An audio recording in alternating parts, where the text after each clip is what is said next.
હવામાન વિભાગે વરસાદને લઈને આગાહી કરી છે। આગામી 5 દિવસ સમગ્ર ગુજરાતમાં ગાજવીજ સાથે વરસાદની આગાહી કરવામાં આવી છે। ઓફશોર ટ્રફ શિયર ઝોન અને સાયક્લોનિક સર્ક્યુલેશન સક્રિય થતા વરસાદની આગાહી કરવામાં આવી છે। બાંગ્લાદેશમાં આરક્ષણને લઈને વિદ્યાર્થીઓ અને યુવાનો દ્વારા ચાલી રહેલો આ વિરોધ શાસક સરકાર માટે એક મોટા સંકટ તરીકે ઉભરી આવ્યો છે। સાથે જ આ આંદોલનમાં લગભગ 105 લોકોના મોત પણ થયા છે। ગુજરાતમાં ચાંદીપુરા વાયરસનો કહેર જોવા મળી રહ્યો છે। સાબરકાંઠાથી શરૂ થયેલા આ ચાંદીપુરા વાયરસના કેસો સતત વધી રહ્યા છે। આ દરમિયાન દાહોદ જિલ્લામાં શંકાસ્પદ ચાંદીપુરા વાયરસથી 2 બાળકોના મોત થયા છે।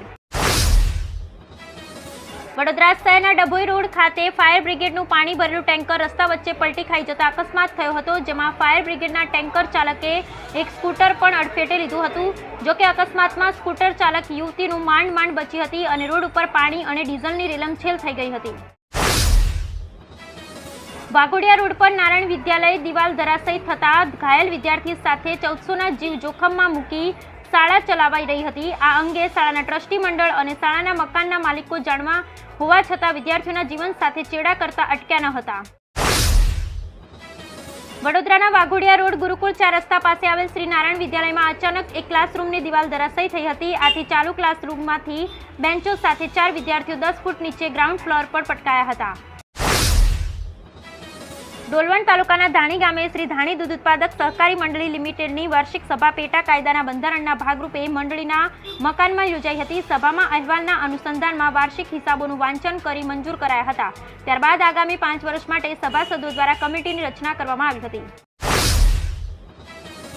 રાચરડામાં હનુમાનજીનું એવું સૌપ્રથમ મંદિર તૈયાર કરવામાં આવ્યું છે, જેમાં હનુમાનજી વિશ્રામ મુદ્રામાં છે। રાજસ્થાનના ગુલાબી પથ્થરમાંથી તૈયાર કરાયેલા આ મંદિરમાં હનુમાન દાદાની 6 ફૂટ લાંબી અને 4 ફૂટ પહોળી 1.5 ટન વજનની મૂર્તિનું પ્રાણ પ્રતિષ્ઠા કરાશે। ગુજરાત ભાજપના પ્રદેશ પ્રમુખ CR પાટીલને કેન્દ્રમાં મંત્રી બનાવ્યા બાદ પ્રદેશ પ્રમુખ કોણ બનશે તેની સતત ચર્ચા ચાલી રહી છે। જોકે હજી સુધી ભારતીય જનતા પાર્ટીએ આ મામલે કોઈ નિર્ણય લીધો નથી, પરંતુ પક્ષની અંદર કાર્યકર્તાઓમાં જુદા જુદા નામો ચર્ચાઈ રહ્યા છે।